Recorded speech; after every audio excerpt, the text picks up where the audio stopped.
Hey everybody, welcome to the Redmen TV and your Uncensored match build-up show ahead of Liverpool trekking all the way down to Southampton to St Mary's to take on the Premier League new boys. Can we still call them that? They're in the Premier League, they weren't last year, so I guess so. I'm Dan Clubb, I'm joined by Chris and Lewis for this one.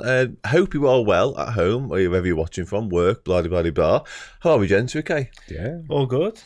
You've actually asked a question there that I've always wondered to. At what point do you stop calling someone newly promoted? At what point in the season? Never. Surely never. Never? No, I'll be honest, it felt like a stretch when I said it. I'll be dead. Yeah, 100%. It's like snowy. I think if it's a team that it's their first season, like I'd say Ipswich. Yeah. It's been years. Okay. But I think it's Southampton who've gone down and all. So they're just back again, Southampton. They're here again for a little bit. Norwich and Fulham and all. Okay, sound. Here for a mini break once again, Southampton. Sound. Hope you are well, like I say, at home. Do get involved in the chat, as you so often do. Grant Hicks starts off with a "Hey chat, you'll never walk alone," and Philip also good morning up the top of the table, Reds, watching in Georgia, USA whilst working. Love the content, come on you Reds, thank you so much, and likewise as well. And top of the table, Reds, back to Premier League action this weekend, of course. Domestic football is back, thank God for that. Before we get into it, Chris, your Redmen TV men's content debut, I think I'm right in saying. Yeah. Let's hope it's more Sadio Mane than Joe Cole-esque then, shall we, when it comes to debuts? Absolutely no red cards. That'd be nice. Yeah, I'm backing it all the way. Let's do some Southampton chat first, and Lewis, I'll come to you on it, mate. Bottom of the league. Only one win, came against Everton. A lot of the talk about Southampton, this is probably the sort of the jumping off point, if you like, on them, is Russell Martin, and it's the style of football. Yeah. Because he's wedded to it, that's for certain. Maybe to sort of his detriment a little bit potentially, but then you look at what Vincent Kompany managed to do off the back of his spell at Burnley, all that sort of stuff. It's a conversation piece, if nothing else. What do you make of them and the fact that he is belligerently carrying on in this is the way we play football? It's very Postecoglou in the sense of this is what we're doing. It's tough what you think, it's happening. And like you took the words out of my mouth, it's Burnley 2.0. And maybe it makes the league look a little bit hypocritical because we all say we don't want to see teams sit deep against the big sides. We want them to try and play their way. But then we're critiquing teams who do play their own way because they're getting smashed 3-0 basically every week. So there's a lot to unpack with Southampton. I credit to them for trying to play this possession-based style of football, which sometimes does work. Against City, they gave them quite a good game. Pep said so himself. Obviously, they got the win against Everton twice, just for that. But like, at the other hand, they've conceded 3 goals to Leicester, Arsenal, United.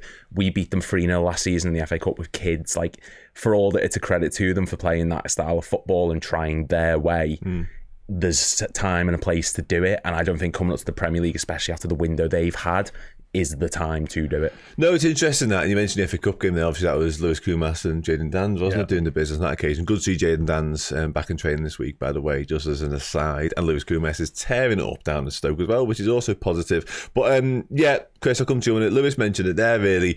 He is sticking to his guns and sticking to his principles, sticking to his philosophy. Someone mentioned in the chat, it's what he did at MK Dons and Swansea, relatively successfully. Done it well at Southampton, got them to the Premier League doing it, of course. It isn't reinventing the wheel when it comes to the style. It's nothing new, but it isn't easy for a club and a team with the resources and the quality of Southampton to do.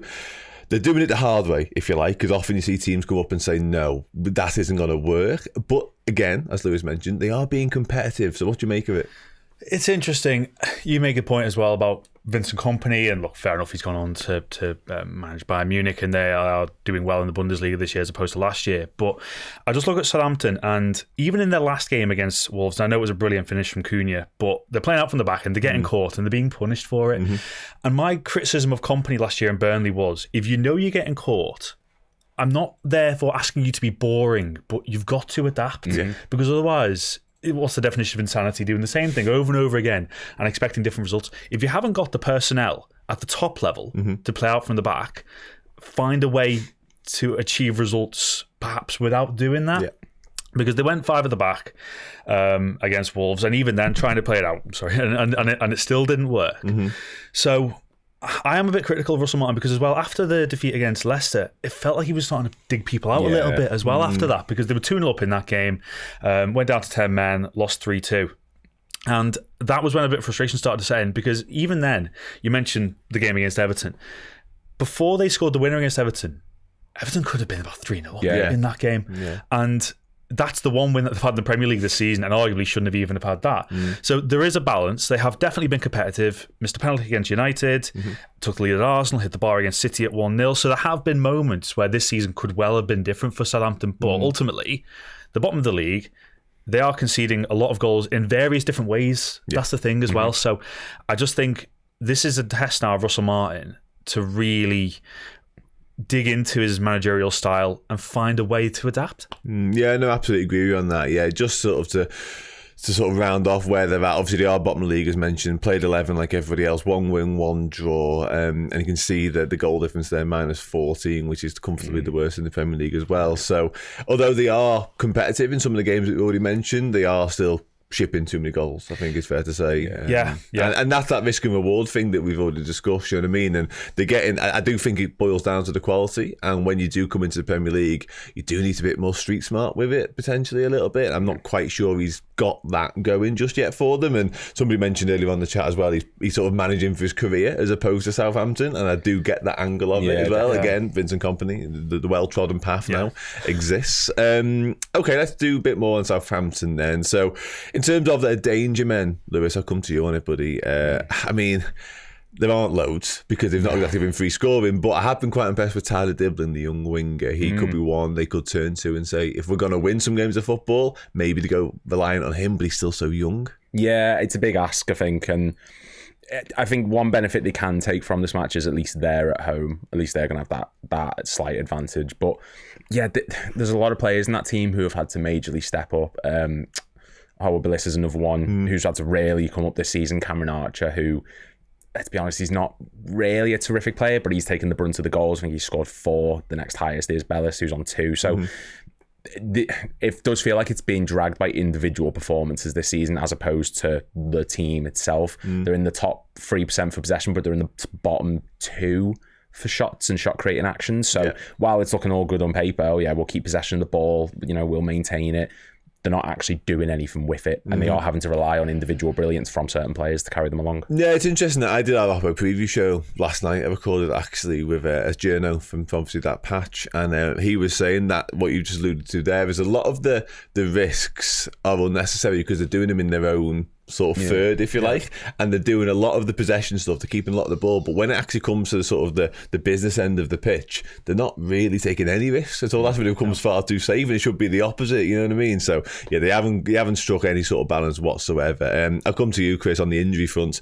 Russell Martin confirmed yesterday that Jan Bednarek and Ramsdale will both be missing. They're both ruled out for this weekend and beyond, certainly in Ramsdale's case up until Christmas, I think. They've also got Gavin Bazunu. Flynn Downs is also a doubt. Ross Stewart is a bit of a long-term layoff as well. So, I mean, it just when you thought Southampton, maybe they've started to turn a corner, they get that win, obviously, prior to the break against Everton, and then this happens. Like, Bednarek and Ramsdale are massive blows for them. They are. Ramsdale's an interesting one because I've never particularly rated him that highly.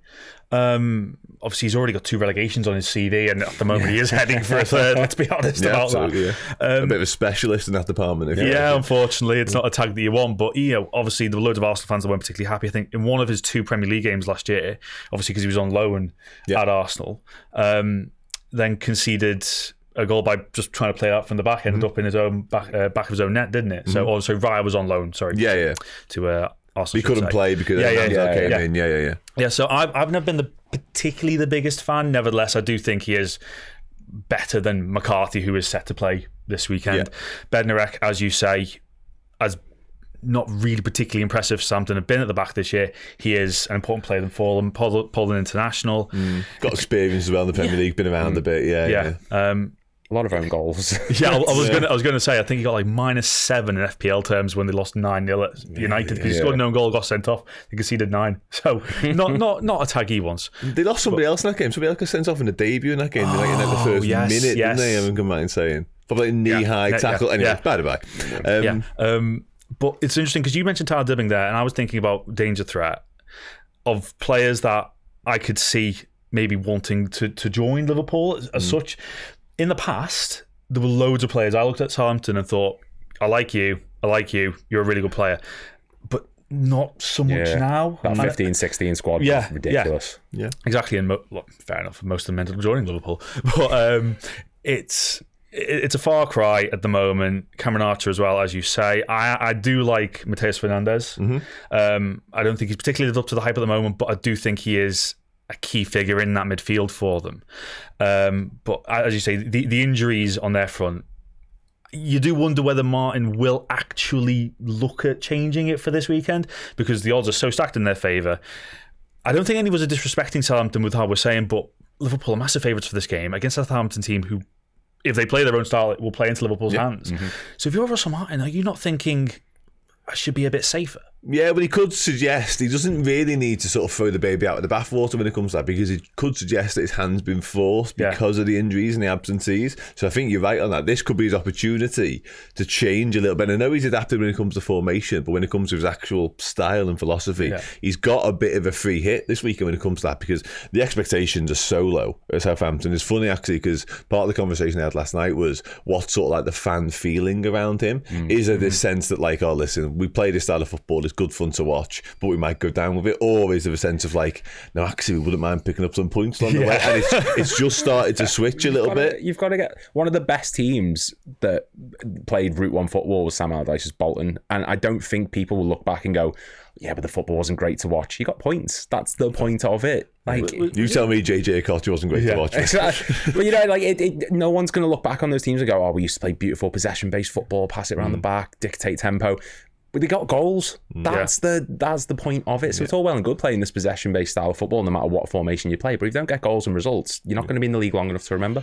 And that's where they are right now. That is very much where they are right now. A long way to go, of course. And obviously, we'll talk about Liverpool, Southampton in a bit more detail after the break. But speaking of the break, Chris, you set us up nicely for this, referring to how many Southampton players Liverpool have signed. Because our trivia question this week is, can you name all, and there's loads of them, so probably not, all of the double agents, players who played for Liverpool and Southampton since the year 2000. Now, I've got 16 down here on my doc, so there's that many. There might be a couple more. Some of them are quite rogue, some of them are dead obvious. So you have fun in the chat, just throwing names of footballers in who play for Liverpool and Southampton. See you in a minute.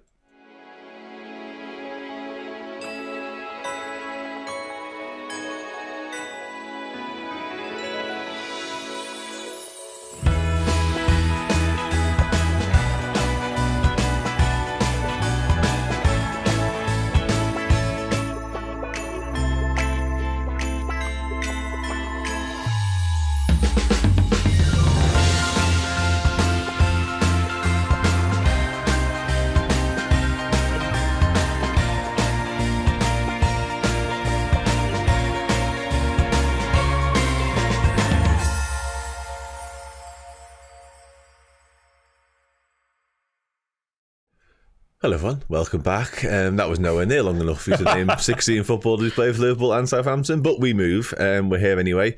Quite a few in the chat. I won't bring them on screen yet because obviously I'm going to ask the lads first. Lewis, I'll come to you. Just don't name. Wait, I'm not going to. Don't name 16. You probably won't. But name some if you don't mind. Go. In fact, go in turns. Lewis, your turn. Okay. Minamino. Oh, that's a good shout. Actually. Nathaniel Klein, Lovren. Ricky Lambert. Peter Crouch. Jamie Redknapp. Virgil van Dijk. Adam Lallana. Sadio Mane. Now I'm going blank. This is a good game, isn't it? Like football tennis. I like this. I'm trying to think, is there another obvious one? I think my list, I've got two more. Okay, I'll start bringing. I don't think anybody mentions Stephen Corker. Don't think anybody mentioned Alex Oxlade-Chamberlain. Bruce Grobbelaar. Yeah. Grobbelaar, but he wasn't after 2000. Oh, was that before? He was pre-2000, yeah. And Peter Crouch. Don't think anybody said Big Crouch. I said Crouch. Did you? Sorry. Okay. We had Lallana, obviously Vicky Lambert, Dejan Lovren, Sadio Mane. You said Jamie Redknapp. We discussed him. The others, there's a few more. Danny Guthrie. Wow. Gregory Vignal, Paul Jones, John Astonborough, Darren Potter. All had little spells. Oxlade-Chamberlain count as well? Got him, yeah, we said. Someone in the chat said off. Danny Ings as well, Tom Lloyd. Danny Ings, yeah. Very good. Very good. Well done, everyone. That was fun. Jones the goal. Yes, Paul Jones, says Casterton. Yeah, absolutely. Yeah, there's been a lot. And there were some pre-2000 as well, but I wasn't prepared to do them. Oxlade-Chamberlain's a great shout, by the way, because he was only at Saints in League One, wasn't he? Yeah, he was Slow young. down, He was young, and then he went to Arsenal, obviously, and then now he's over in Turkey. On to Liverpool then. Let's do a bit of Liverpool chat. Obviously, Arne Slot spoke to the media this morning. Chris, I'll come to you on it, mate. Injury-wise, it was a bit of a yes on Harvey Elliott, in so much as he's back in training, but there was definitely, I don't know if it was in his first or his second answer about the injuries, but there was some caution around Harvey and sort of how up to speed and how ready he actually is for this weekend. Virgil van Dijk was an all good, going to train today, all fine. There were some murmurings that wasn't the case yesterday. No Alisson Becker, although positivity. Diogo Jota and Federico Chiesa, not available, but some positivity. Trent Alexander-Arnold, not ready. I don't think too far away either. Yeah. What was good news about Harvey and Verge? What was your general consensus from the injury update, if you like? Nothing overly surprising, I think. Absolutely buzzing about Harvey Elliott being back. I feel like I'm the president of the Harvey Elliott fan club at times. No, he's absolutely phenomenal. And I did think at the start of the season, I was frustrated that he wasn't getting more game time, but at the same time, because there was only one game a week, I understood it. And it's actually really positive about Slot as a whole that he's got through this last period or so without Harvey Elliott, because I'm sure Elliott would have played lots of minutes in this last 2 months. But going into such a crucial period where I'm not sure the next time Liverpool have a free midweek. Is it February or something next time Liverpool have a free midweek? Probably, so, depends on cup draws and stuff like that. Yeah. So that again, that's crucial. Elliott will get so much game time. The other injuries kind of answered a few of my questions in terms of what I was thinking for myself. Like, I was wondering Kelleher versus Alisson for this weekend when you consider what's coming up. But ultimately, that's answered the question, isn't it, really? And I probably would have leaned towards starting Kelleher against Southampton anyway, just to give Alisson that extra bit of rest. In terms of Trent Alexander-Arnold, I was not considering him playing against Southampton at all.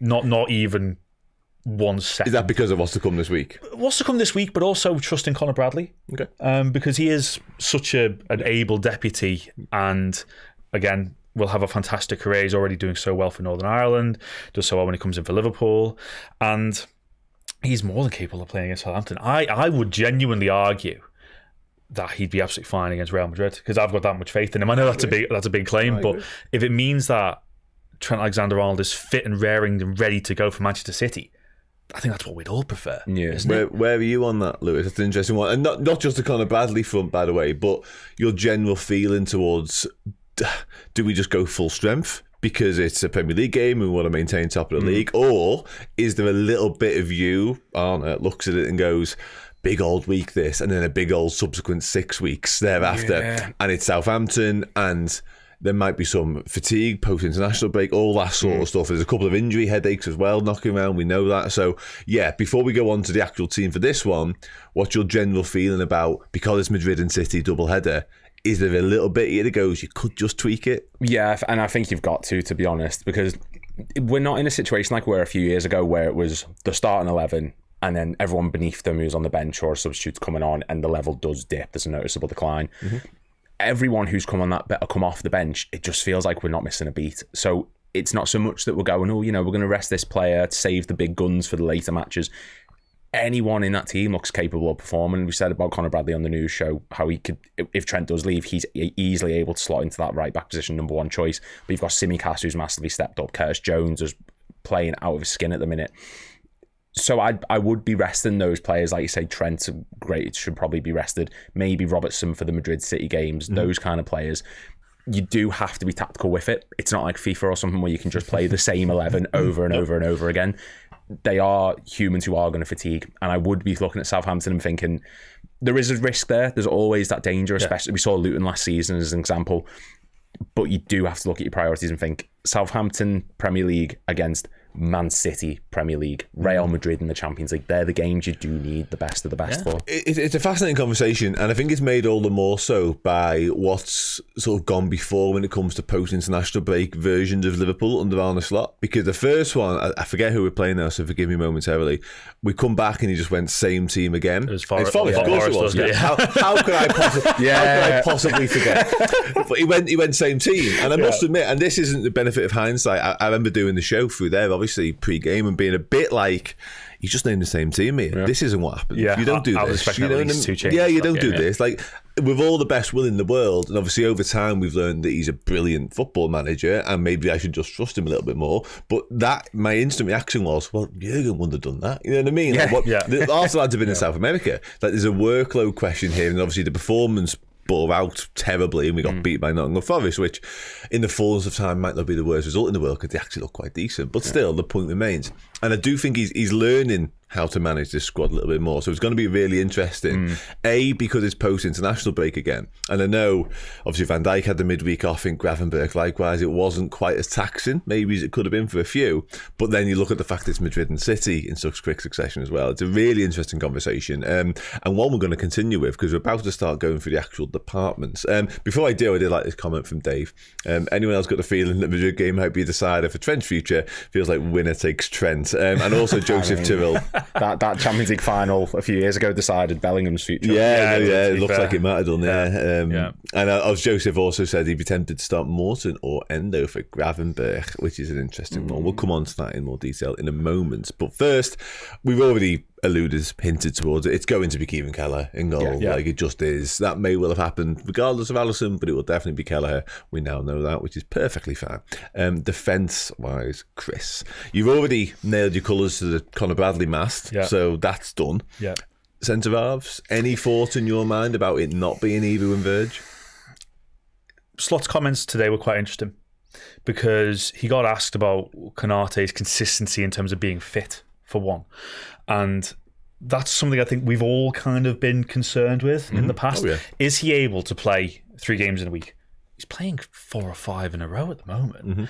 And I just think when you've got someone, regardless of the fact that it's Real Madrid and Manchester City, when you've got someone of Konaté's form, Konaté's stature, because for me, they're the best 2 centre-halves in the Premier League at the moment. I'm just not sure I'd want to break up that partnership, regardless of opposition. And, poor old Jarell Quansah, you've got him there. And Slot again said the other week that just feels every time Quansah's stepping on the pitch at the moment, every mistake he's making is leading to a goal. And in hindsight, or maybe not hindsight, but this is possibly a game where you could easily see Quansah playing and coming in. But the 2 just look so imperious at the moment. I don't see a reason to break them up. Well, it's interesting that, and you mentioned Konaté obviously played 180 minutes of a break for France. So that's more minutes in the legs of Ibu Konaté. Now, there's been discussions. Captain as well, which is great. Boss made up for him, but minutes. And Arne Slot has already referenced, I think a couple of weeks ago now, the fact they've given him a new programme. They are being very careful with him, because he's got a history of picking up muscular problems. I'll come to you on the same question, Lewis, about the centre halves, mate. Chris mentions Quansah there. Joe Gomez would throw his hat into that particular ring, I'm certain of it as well. Is there any thought of breaking up that imperious duo? I don't think just yet. And look, this would be the game where you bring Quansah in, and then something does happen to him, and it just knocks his confidence even more. Like, no disrespect to him, but he's come from a Klopp system which he's been essentially raised in from the youth system. They played the same style to get him used to when they step up. This is a big change for him, the biggest change of his career, so I think that's why he's struggling so much to fit in. Konaté and Van Dijk, it's been seamless, and you look at any team that has won the Premier League or come in top 4 or wins a trophy, the back 4 is stable. It's centre-back partnership which doesn't get broken up, and I don't see any reason at the moment to be breaking it up, whether it's Southampton, City, Arsenal, etc. Just keep them together for the time being. Okay, I tend to agree. Finally then, from the back 4, left back, Lewis? I'd be giving Tsimikas the game. Yeah. I think personally. I don't think Robertson, he was fantastic against Villa, don't get me wrong, he was absolutely brilliant, but then he's gone playing more international football, he's travelled back. He needs to keep rotating, and with Madrid and City coming up, I think Robertson would fare better against them than Tsimikas would. So they both play some part in most games anyway. That's the thing. I've very rarely, until Slot, seen any manager, I think, change the fullback so much. That changed the fullback so much each game. But at the same time, not really having a bad impact. What I thought was really good, and as you mentioned, it's a brilliant international break for Robbo. I actually watched the last part of the game and see him flying in with that header in off the post. It was just a brilliant moment for him. And he said the other week, didn't he, that pretty much for the first time at Liverpool, he's had doubters. Yeah. Because even when he came to the club and wasn't starting over Moreno, how many of us were like, come on, like we want to see Andy Robertson playing here. So it is the first time for a while that some people have been saying, is it time really to move on? Of course, there've been links to Kirkes and that, haven't there, over the break and stuff. But no, he's been brilliant. And in the Leverkusen game, I think it was when he came on for Simicast, he was just brilliant as well. I loved that moment for him, because there was a moment when I think he blocked the ball and the Anfield Road end just went crazy for him. And it's brilliant to see that. And what's kind of in my mind as well is who starts against Southampton left back? Will they start against Real and City? And I am still kind of siding with Robertson, at least for City.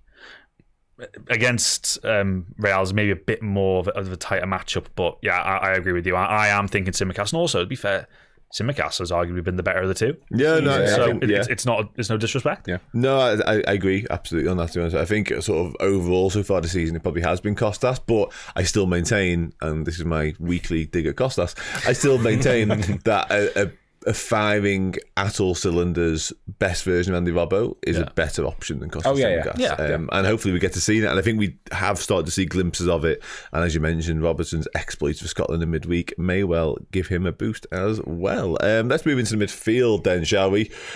I mean, let's just cut to the chase. Gravenberch and McAllister start. You're pulling faces? Not McAllister. Okay. Because he's on 4 yellow cards. I do not want that being risked at all. I do not want that being risked whatsoever ahead of City. No? And you think this is a game with which you can do that? If there's a game, say if you went around the city centre and you said, how when you make the fact that McAllister's on 4 yellow cards, if there's a game that you'd miss ahead of Man City, it would be the team at the bottom of the league. It would. And I agree. The thing is, the midfield's stacked with quality now. In my head, I hadn't particularly thought about Gravenberch not playing just because we're so used to Ryan Gravenberch being brilliant. I want to keep seeing Ryan Gravenberch being brilliant. So in my head, I was pretty set in stone on Gravenberch, Jones, Szoboszlai, my midfield three. Honestly, I mean, McAllister coming back from South America as well, and he hasn't had a rest for so long. Nope. But when I saw this week that he was on 4 yellow cards, straight away in my mind, I'm not sure I even want to see him enter the pitch. Okay. He came off in Argentina, I think it was a 1-0 win over Peru midweek. He came off late on. He was fouled and then sort of walked off the pitch. I don't think there's any sort of repercussions injury-wise, but the yellow cards is a point. But also, I just think his workload is crazy, crazy, and I don't think he's got up to speed really yet this season. So if there is an opportunity to give him a day off, potentially this could well be the answer. Certainly when you couple in the caution suspension thing sort of hanging over his head as well, Lewis. I'll come to you on it, mate. What would be your midfield three? Yeah, I think you've swayed me, to be honest. Honestly, I was like, McAllister, Gravenberch, and then Szoboszlai and Jones competing for that third spot, but. Yeah, and you mentioned as well, Szoboszlai was fantastic for Hungary against Germany. Curtis Jones was fantastic for England. He's been fantastic for him. Maybe them two do start with Gravenberch, and you give McAllister maybe the later introduction when we're hopefully controlling the game. We've got a couple goals and we're able to dictate the tempo a bit more. He's not going to rush into fouls or anything. Just not to go in there anymore. Just stay away and let Szoboszlai and Jones just take the brunt of it. Don't speak to the ref. Don't touch anyone. Just stay there. Keep your shirt on. Don't do anything. Just stupid. Okay. I'm fine with a Gravenberch, Jones, Szoboszlai trio. To be honest, what my next question therefore on the midfield will be. Gravenberch is the deepest of all of them. Who takes that nominal 10 slot, Chris? Szoboszlai, I think. I mean, just because Jones is what he's best at the moment, it's the ball carrying, isn't it? I just think that's such an underrated quality of him. And again, we're talking about Arne Slot as a coach here. What he's been able to get out of Curtis Jones so far this season has been phenomenal. And you saw that quote from Curtis Jones in the summer, wasn't it, about Slot's style suiting him more, and everyone maybe took it as a bit of a dig at Jurgen Klopp, which it wasn't. No. It wasn't. I think as well, you were talking about Konate being injury free. This is what I know. I know he had a knock, but for the last few weeks, touch wood, Curtis Jones has been that as well. He's always been available. He's always been an option, and he's just a brilliant talent. Fantastic to see his goal for England, and again, that kind of finish just shows the confidence that he's got at the moment. While we were talking then, I was kind of thinking of that comment that we got through about Endo and Morton. And again, you've got to factor things in, haven't you? Because he clearly doesn't fancy Endo long term. Nope. Again, we've seen links in the last week to Carlos Baliba at Brighton, who I'm a massive fan of. And we are thinking, given the fact that Zubimendi was probably the biggest target in the summer, his number one target would be a ball playing number 6, and he just doesn't see Endo as that long term. Morton, I don't think's played nearly enough football to throw him into a Premier League game at this stage. Okay. So that's why I am going with Gravenberch. And again, I think similar way to what I was saying about Canate, Gravenberch's got so much confidence at the moment. Yeah. Just keep putting him out there. No, I agree. And if you do get in a position whereby the game is won on the hour mark, you are in that dream world, then you've got the aforementioned Endo, Tyler Morton, maybe even a little bit of Harvey Elliott to come from the bench as well, possibly even Trey Naoni, who knows if he's involved this weekend. Yeah. So, but listen, again, to come back to your McAllister point, if you can avoid using him whatsoever and win the game of football and move on, absolutely ideal stuff. And not just because of the yellow cards, but I do think he does look, not knackered, that's a stretch, but he does look a little bit tired, I think. I said, because I was at the Villa game, when he came off, or when Jones came off for Szoboszlai, I said, I'm amazed McAllister's not being brought off. I thought he looked absolutely shattered. Yeah. His engine is phenomenal in so much as he just keeps going. Like, he does just keep going. And managers, whether it be Klopp or now on a slot, just keep using him, keep turning to him. It was actually McAllister I was thinking of before when I discussed the Klopp use of players after international breaks. It was at Molineux, wasn't it, in the Wolves game last year, when he went with McAllister again and he took him off at half-time. Yes. He was miles off it. But once again, it shows you how desperate managers are to play him, and I get it because he's brilliant, but I just don't think we're getting the best out of him right now, and I think this weekend could present an opportunity to give him a break. Let's do the forwards then, shall we? I mean, we can just name Mohamed Salah and move on with our lives, can't we, ultimately? Thereafter, Lewis, I'll come to you on it, buddy. What do you think? Because, listen, we're not blessed with options with no Diogo Jota or Federico Chiesa. However, there's 2 spaces, there's 3 players. What are we doing?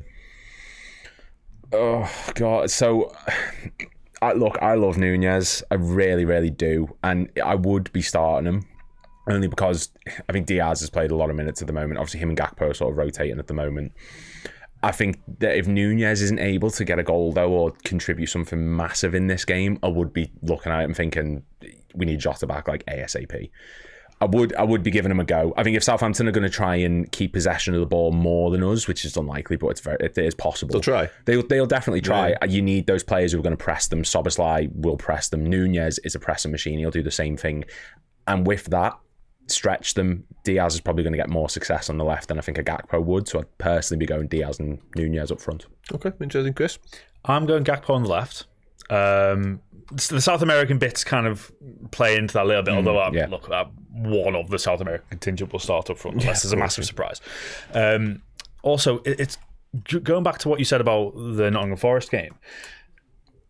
Gakpo would have started that, but he said Diaz came back in a slightly better condition. I think as well, factoring into the fact that Diaz had started the previous 3 games. You've got Gakpo playing games now. You've got him contributing. Ronald Koeman, fair play to him. Thank you very much for benching both Gakpo and Gravenberch against Bosnia. Yeah, of course. So I just think Gakpo's in a really good shape at the moment. I think he'd be really, really good up against that Saints right-hand side.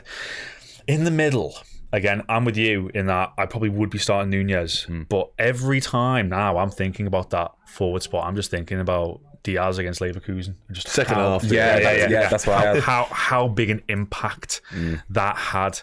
And I guess I am kind of thinking as well a little bit about Real in terms of this, because Militao's out, we know that. I'm very interested to see how Real line up this weekend. And given that, look, are Real Madrid ever going to not play a high line against someone? I wouldn't thought so. So, biggest club in the world, we've got to say that. And the way they've got to go to every single game is thinking that they've got to win it. So that could even play into Darwin Nunez's hands by looking to get in behind. And I do think it's interesting in that we haven't really seen too much when Nunez plays. I don't know whether it's a slot style. We haven't really seen a ball in behind, have we? No. Not really kind of searching for him. But that could be something that we implement. But no, I would probably play Nunez this week. And, to follow on from Villa as well. I mean, look, again, typical Nunez. Scores the difficult chance. This is the easy one. Misses a couple afterwards. Yeah. But I thought he was good. That's his thing, though. It's not. He doesn't struggle to get in behind. It's what he does after the fact. And again, like we saw that Luton game last season. He misses a chance. It's the only thing anyone's talking about. Yeah. And I don't want him to have to go through that same thing at Southampton. The result probably played a part in that as well. Yeah, the result definitely did. It's like with Man City. I think Haaland's missed like 11 big chances in 4 weeks or something. But when City were winning games, no one was talking about it. Now they're not winning games. People are talking about the chances he's missing. Yeah, absolutely. It was 100%. Yeah, and I think the lack of goals from other players at City is not helping as well. But no, I take your point entirely. Yeah, it's a fascinating one, and the option. Listen, I think the use of Diaz as a 9, Arneslot came out afterwards and specifically told us why he did that. It was Jonathan Tarr's good against target men. Yeah. They wanted to give him a different headache. It worked. They exploited it brilliantly, certainly in the second half. The in-behind stuff is an interesting point, and I think you're right. Actually, I don't think we are utilising that necessarily brilliantly at the minute when it comes to Darwin, but maybe teams aren't allowing as much space to do that. I'm not sure. But what we know about Southampton is they will look to play around at the back, and I do think we need to Bosley and Nunez to try and stop that happening, and Curtis Jones to do similar as well. So I think that front 3/5 with the wingers getting involved would be pivotal. I've got no issues whether it be Gakpo or Diaz when it comes to that. I think they'll both put shifts in when it comes to that sort of thing. Diaz's workload over the international break was heavy, obviously with Colombia, played the minutes, did the travel. Maybe it's Cody Gakpo. That's a 50-50 call for me, but I think Darwin will start, personally. I really, really do. Okay, wonderful. Let's touch on. So we've got our 11s, more or less. Kevin Kelleher, Conor Bradley, Ibu, Van Dijk, Kostas Tsimikas, Ryan Gravenberch, Curtis Jones, Dom Szoboszlai, Mohamed Salah, Darwin Nunez, and then Gakpo. I'm saying Gakpo. I'll sway towards Gakpo. I'm saying Gakpo. Wonderful. That's that done then. In a moment, we'll do some other fixtures. Start thinking before we do, though, about your score predictions, because I'm going to ask you for them. And you in the chat as well. Start getting them in as well. But let's do the other fixtures across the Premier League weekend, shall we? We start off tomorrow. Football is back with Leicester City against Chelsea. That is the Enzo Maresca derby, if you like. Is that a thing? I mean, I don't really see that going any other way than a Chelsea win, personally, guys. Not with Leicester's injuries as well. No. Because Fatawu, ACL, that's the season, I think, isn't it? Yeah. I think Buonanotte is suspended as well. I would really struggle. I mean, Chelsea, we don't know what they can do from one week to the next, but I would struggle to see anything other than Chelsea win there. Yeah, likewise. Fulham, Wolves. Everton, Brentford. That's got a draw written all over it, I feel. Yeah. Like a 0-0 or a 1-1. Something. That might be a nasty watch, that. Arsenal Forest. Chris, I'll come to you on this one, because usually in any other season, Arsenal at home, Nottingham Forest should say, foregone conclusion, Arsenal pick up all 3, and that may well be the case. However, we've already discussed the virtues of Forest and what they're able to do this season. Arsenal need to win. That's must-win territory already for them. Yeah. Is there a world whereby they drop more points there? Possibly. I think Forest's limitations were exposed in the second half against Newcastle, to be honest. And look, that's not taken away from the fact they've had a fantastic start. But really, it was a point when they went behind, you never really saw them getting back into it, especially after Newcastle hit them on the break. Arsenal have been... And I'm not really talking about them in terms of injuries, because what I think a lot of people have talked about for Arsenal in that regard this year, it's really not that much. And they've got Odegaard back now as well, so everyone can be quiet about that front. Yeah. I've never seen them so fragile, or certainly in the last season and a half or two. I haven't seen them as fragile as this. No, I agree. They looked untouchable at times, didn't they, last season? They looked like they just didn't, nothing stuck to them. They just moved on and moved on and moved on, but that's not happening anymore. Saying this, I am still predicting an Arsenal win, but it wouldn't surprise me, because we've seen firsthand what Nottingham Forest can do. And it'd be very interesting to see if Nuno, because what he went with, he left Elanga and Hudson-Odoi on the bench at Anfield, went narrow, then brought them on against tiring legs, if you want to call it that. So it'll be very interesting to see if he kind of sets up the same way at the Emirates. Well, he brought them on when we became desperate, as opposed to anything else, and that space opened up a little bit more, and then they were able to exploit that space. So it was actually somewhat of a masterclass from Nuno Espirito Santo. Never thought to say that in my life, but football, Football. Yes. Bournemouth, Brighton. Now, Lewis, scoffed at the Fulham Wolves prospect. I actually quite like Fulham and Wolves. It was a little bit harsh. I don't think Everton Brentford will be a great game of footy in terms of spectacle. Bournemouth Brighton, that could be a proper watch. That. It's got potential. That's got major potential. Yeah, like they've both been fantastic, and you've got to give credit to both of them. The fact that a lot of people thought when Gary O'Neill left and Areola came in, oh yeah, they're going to plummet, they're going to do awful. They've got even better. Brighton, they lose a manager, they get a new one in, they just get better and better. So that to me has got something. I'd love it to be like a 3-2 for it, just something high. If it was going to go one way, I'd probably still be going Brighton. I think I've been a little bit more impressed with them than I have from Bournemouth this season, but that could go either way. No, absolutely could. Yeah, I'm predicting goals. Mr. T wanted something similar, but I am predicting goals in that game. And incoming 0-0, of course. Last on match of the day, absolute dog with fleas of a game of footy. Aston Villa, Crystal Palace.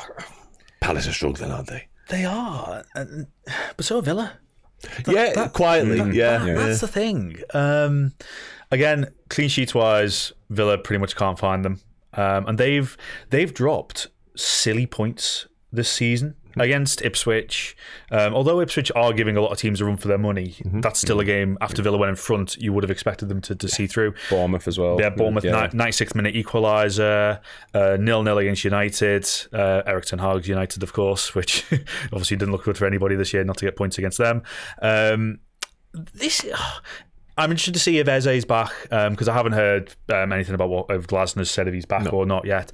And if Eze is back, that always gives Palace a threat, but they are in trouble. Yeah, massively. They are in trouble. Yeah. I think Southampton and Ipswich, this maybe sounds a bit harsh on Ipswich, but I would be surprised if they weren't in the bottom three.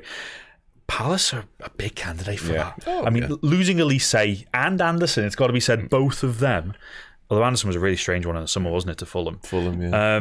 The Gahey noise as well doesn't help. Yeah, there's going to be discomfort there. And I know they lost. I mean, Kamada got sent off in the last game before the break, then straight red as well. So he's going missing for 3 games now. It's strange because they were the talk of the end of last season, really, weren't they? Under Glasner, they were playing quite expansive, free-flowing, attractive football, and they were winning games of football while they were doing it. Mateta was scoring goals, and all of a sudden, that's all been undone seemingly. And there's big question marks about them. Man City, Spurs, Lewis. R5 Saturday night. What are we talking about? On one hand, it's City, of course, but I am going Spurs win. I think Spurs. I think Spurs have. It's not even. There's something about it. I think they've got a mental edge on City in a sense, because if it was just a case of Postecoglou's got results against them, great, but Nuno got a win against them. Yeah. Pochettino, I think at one point did get it's anyone who comes in that Spurs team. There's something about it where City go, we can be undone here, and I do think the way Postecoglou wants to play, he's very stubborn with it. It works against Pep's system. They're really struggling in midfield. That seems to be an area where Kulusevski can drop in. He's causing issues in midfield. So I'm Tottenham win, genuinely. What we know about that Spurs side and under Ange Postecoglou is that they'll go for it. You know what I mean? They won't die wondering, if you like. You know what I mean? So that I always like that though against Man City. I like teams to have a go, because it did my head in for years when teams just sat back, parked the bus, 10 men inside their own box and went, try and break us down. Fucking newsflash, they're gonna break you down. From the first it's gonna happen. And if it doesn't happen straight away, the subs will come on and they'll get you. Like, it used to wind me up. Like, it actually was nice and quite refreshing to see, like, even Palace a little bit, but Wolves had a go at them with Traore back in the day as well. That was good, because they're not infallible, like they do get hurt, you know what I mean? No. So anyway, go on, Chris. No, I was going to say, did you both see Tottenham Chelsea last season with the 2 red cards? That second half was the most mental half of football I've ever watched, and the most ridiculous highlight in their history. Well, that's where his stubbornness bites him in the arse, isn't it? I don't mind his sort of ambition and his bravery in a certain extent, and then there's that, and then there's fucking stupidity. He's box office. You know what I mean? Like, Postecoglou's Tottenham is box office and that football. borders on stupidity. If Van der Ven was available, I'd probably think about siding with you, but I just think without him, that Spurs defence is nowhere near. It's a high line. When they won last year, though. If they're going to play a high line with Dragishin and Ben Davis against Erling Haaland. Yeah, all the best. Good luck. They did it last year though against the Emerson started centre back and they got the win. Was that I think it was the 3-3. It was 3-3. Emerson, and it was Emerson and Davies. Yeah. Listen, Spurs have a very good track record of hurting Man City. Yeah. Like, whether it be Champions League off Soldado's hip or whatever, like they do hurt them. You know what I mean? Like, time and time again. So and just finally on this game before we move on and wrap up. Who needs to win more? Which sounds like a stupid question because probably Man City because they're second, 5 points behind us, and listen, we play Southampton on the weekend, so you'd easily just answer City. But Spurs are 10th, and like Postecoglou is looking over his shoulder ever so slightly. Is it possible you can argue the manager needs to win more than the team? Yeah, I think. You know what I mean? I think if City have just had the news of Pep getting the contract, whereas Tottenham. If he does lose this and it keeps going, Postecoglou's going to be gone. They're going to be in another transition, another manager coming in. City's future is sort of out of their hands, so to speak. I think they're viewing this as a bit of a transition year at points with Rodri and all the charges and stuff. Or use it as an excuse. A good excuse, Rodri. yeah. This is their sort of get out of jail free card, whereas Tottenham need a win or Postecoglou's going to be gone sooner rather than later. Speaking of new managers, Man United play Ipswich on Sunday after our game. Obviously at Portman Road, Kim McKenna, former Man United coach. Lots of interesting angles. Like Ruben Amorim's first game. The most fascinating element of this entire game of football, Chris, actually, is going to be the formation. Yeah. And what Ruben Amorim does, because I think we've all, and lots of the conversations I had in the summer when it looked like he might become our manager was, he plays 3-4-3. Don't worry about that. Yeah. Which would have been fine if you had a summer to work on it and a transfer window to buy players for it. However, he has none of those things. So that's going to be the interesting element. Yeah, I still think he'd go 3 at the back because I don't think United are good enough to defend with 2 at the back. No. And that was the old argument for Paul Merson, wasn't it? The only reason why you go 3 at the back is because you're not good enough to defend with 2. And I don't think that would have suited Liverpool at all, because Liverpool are more than good enough to defend with 2 centre-backs. Wouldn't surprise me at all if Ipswich got something here. It's funny as well. I think, am I right in saying Sporting are the only team in at least Europe's big 6 leagues with a 100% record? So obviously the coach then leaving to join United, and it would be pure poetry if they then do not pick up the 3 points at Portman Road. Johnny Evans in a back 3 with Maguire. I'm all in on that now all of a sudden. 100% record. Come on the Tractors. Beat everyone. Beat Man City. Just swept them aside. Turns up at United. Lose to Ipswich. Like, please. If I'm Liam Delap, I'm thinking, give me it. Yeah. I'm bang up for that. And then Newcastle play West Ham on Monday night, which will be a game of football that I'll probably watch. Sounds... Let's do some score predictions, finally. Southampton, Liverpool, Sunday, 2:00, Lewis. 3-0. Goal scorers? You know I'm going to ask the question. You may as well just go. Well, Gakpo, 2, Salah, 1. I'm going to go slightly apprehensive just because we've seen this story before. I'm still very confident, but I'm going to go 2-0, Salah brace, because he's my fantasy captain. But 3 or more. If Southampton don't change their style, wouldn't surprise me. Okay, interesting. I'm going to go with you on 3-0, but I think one of the goals comes early-ish, and the other 2 come quite late when Southampton do try and sort of get something out of the game. And I'll go Darwin to open the scoring, and I will go one of the midfielders are going to chip in. Dom Szoboszlai is going to get a goal, and Mo Salah rounds off the scoring. Nice and easy. Joseph thinks it'll be a late tuna. God, he's gone. We only go 1-0 up in the 85th minute. I can't be having that. I can't do that game of football. I'm sorry, Joseph. I'm going to need to be far more straightforward than that. I don't mind the thought of a sort of a professional, well-worked 2-0 again. We've made a habit of that. I'm quite up for that. And again, if you can make 5 changes second half with the game won and in the bag, happy days. Okay, sound. Other shows, there's lots of them. There always is. Oppo Preview, I've already mentioned it once or twice. That is a thing that will be out later on today, so make sure you check that out. We've got Journo in the bag already this week. There's all kinds going on. And I will be back on Sunday with our Match Day Live. We'll do the build-up show in there, followed by the watch-along, followed by the post-game stuff. You know where it's all at. But to get it all, Mr. Moses says 3-0 as well, you're all right. To get it all for half price, everything for half price, head to redmenplus.com, sign up as a Captain yearly subscriber, use the word TOP as a code when you do that, and you'll get everything for 50% off. And listen, Christmas is coming. We all need to save money. Half price is half price, ultimately. Boss, sound. That was wonderful. Chris, thank you very much. Debut completed. No red cards. No, all good. Last minute winner there right at the end. Lovely. Sadio Mane cutting inside, left foot, get in. Lewis, as ever, thank you very much. Thank you. Thank you for watching, for listening, participating. I'll see you soon.